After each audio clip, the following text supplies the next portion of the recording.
My name's Ken Carlson. I'm an attorney specializing in tenants' rights since 1980. This free legal consultation is presented by the caltenantlaw.com website. Today, we're talking about an eviction based upon a 3-day notice to move out. More specifically, we're talking about how you win an eviction that is based upon a 3-day notice to quit. In an earlier video, I talked about a different 3-day notice, a warning notice, giving you 3 days to either do something or get out. If you're under the Tenant Protection Act, that notice would have to be followed by a 3-day notice to quit, following up on that warning notice. What I'm talking about here is a completely different notice, also called a 3-day notice to quit. This is a notice that gives you 3 days to move out. Unlike the other 3-day notices, it does not require you to do anything but move out. It does not give you the option to do or stop doing something in order to avoid the eviction. Unlike the other 3-day notices, it only gives you 3 calendar days, not 3 business days, to get out. Quit is the legal term for moving out, not to stop doing something. A 3-day notice to quit is given for one of 5 reasons: subleasing or assigning, committing waste, nuisance, illegal activity, or the eviction of a former owner who is foreclosed on. It's a kind of punishment rather than correcting behavior. Harsh as this notice is, the 5 reasons behind such a notice are narrowly focused and debatable, giving you a good chance of winning the case on the main issues, as well as procedural blunders made by the landlord and his lawyer. Let's look at each of these more closely so you see where the holes are. Subleasing means that you make yourself the middleman, renting all or portion of the place to someone else, making you their landlord. They pay you rent and you can evict them. Assigning means a new tenant takes over your rental agreement, but you have backup liability to the landlord, like a cosigner. If the rental agreement does not restrict subleasing or assigning, you can do it without the landlord's consent. But a typical rental agreement says you can't sublease or assign without the landlord's prior consent. The 3-day notice we're talking about here could be given if you do sublease or assign without that consent. Now, having a roommate move in, whether it's a good friend in need of a place to stay, a boyfriend or girlfriend, a relative or guest, is not subleasing or assigning unless they are also paying you rent or taking over your lease. Even if the roommate contributes money, it can be for food and utilities or just a gift to show appreciation. You don't need the landlord's consent.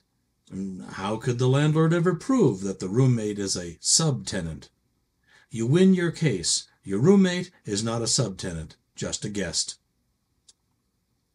Your agreement might say anyone staying longer than 14 days is considered to be a subtenant, but that's nonsense. A contract cannot redefine the law like that. It could limit the number of occupants, but that requires a different notice, not a 3-day notice to quit. You win that case because there is no legal subtenancy, only a guest, and the landlord used the wrong notice. Although the landlord can prohibit all subleasing, it never happens.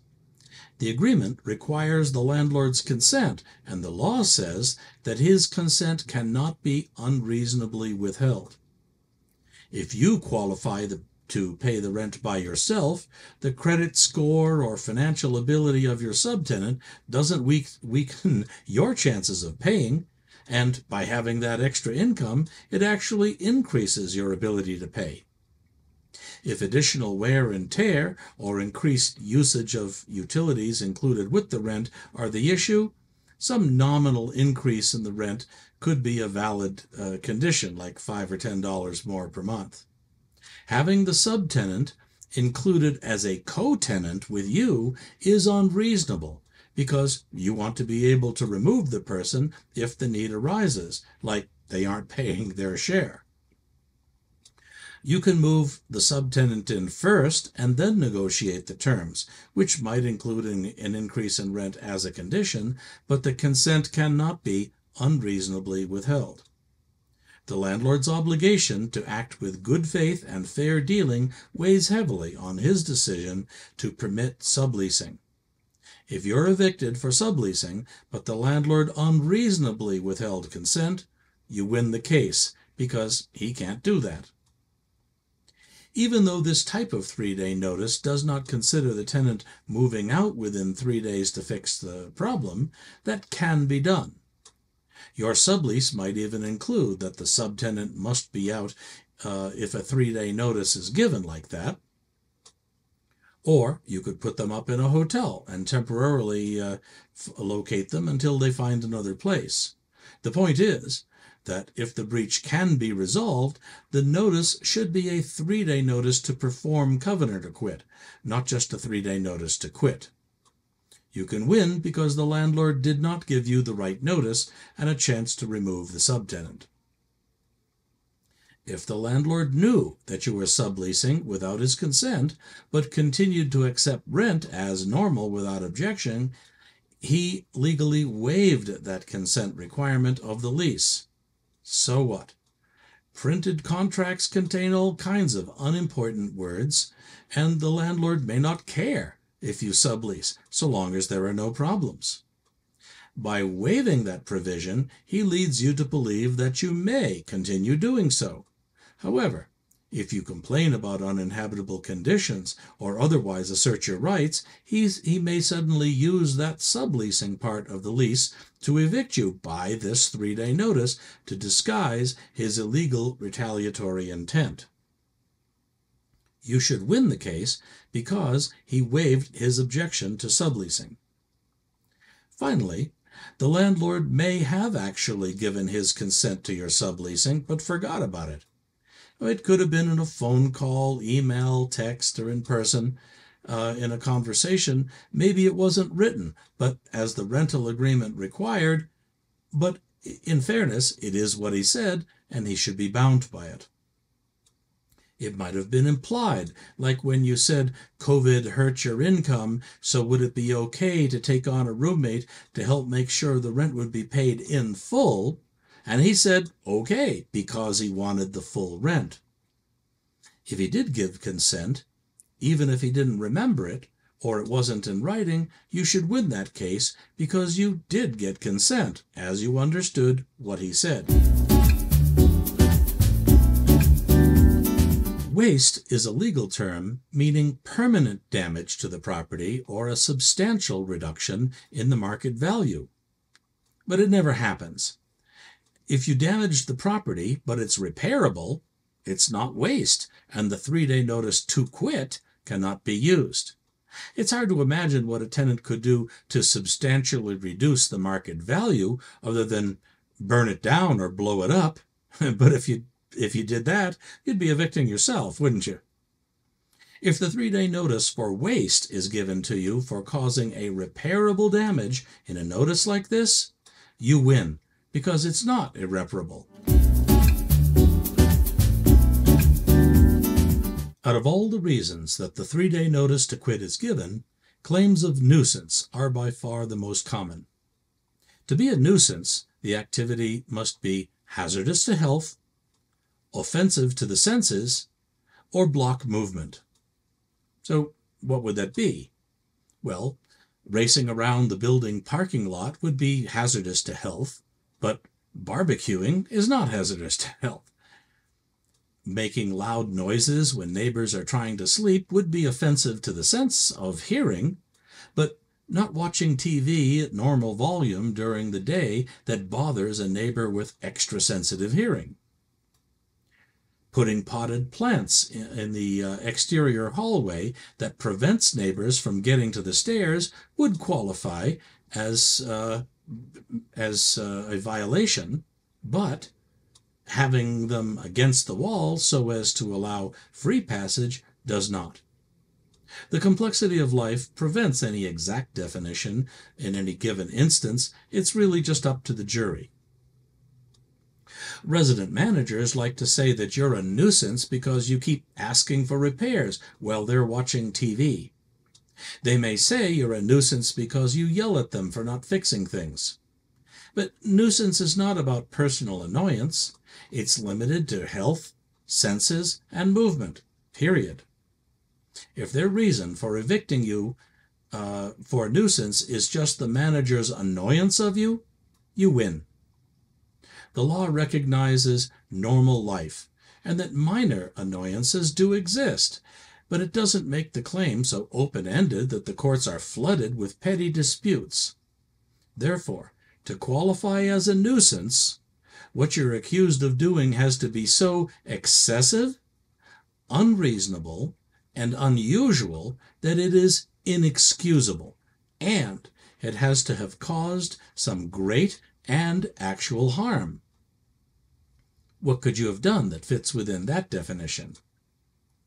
If what you're accused of doing is not so inexcusable or caused no great harm, it is not a nuisance, and the 3-day notice is improper. You win that case. What the law prohibits here is either a criminal use, like a meth lab or making illegal weapons, or essentially a zoning violation, like operating a factory or store in a residential neighborhood. Where it comes up, however, is where the landlord is trying to get you out for other reasons, like retaliation or selling the place. The landlord says, "You're working from home," where, due to COVID and economic collapse, you had to retreat to your home to have an income. Obviously, it would depend on the type of work that you're doing, but a jury would be very sympathetic to your efforts to keep your family fed. You should win a case based upon a 3-day notice to quit, for you're simply working from home. Foreclosure evictions come from the homeowner being unable to pay the mortgage, the bank holding a foreclosure auction, and then the property buyer wanting to remove the former owner. Only a 3-day notice is served, even if the former owner has lived there 40 years and has nowhere to go. There are few technical defenses that can be used to stop or slow that eviction, but for the owner who got the notice, there is little to work with. The 3-day notice has to have been served after the deed from the foreclosure sale is recorded in the county recorder's office. If it was served before that time, you win the case. However, if the owner can find a tenant to rent a room in the house prior to the foreclosure sale, especially having a lease for a year or two, that tenant has rights which the former owner does not. A federal law called the Protecting Tenants at Foreclosure Act makes the tenant entitled to a 90-day notice, not just the 3-day notice to the former owner. The foreclosure eviction lawyers usually combine the 3-day notice with the 90-day notice, but then don't wait the 90 days to file the case. They file the unlawful detainer lawsuit a week later, naming only the former owner, gambling that the tenant will not fight it or know what to do, and they will have the property to themselves in no time.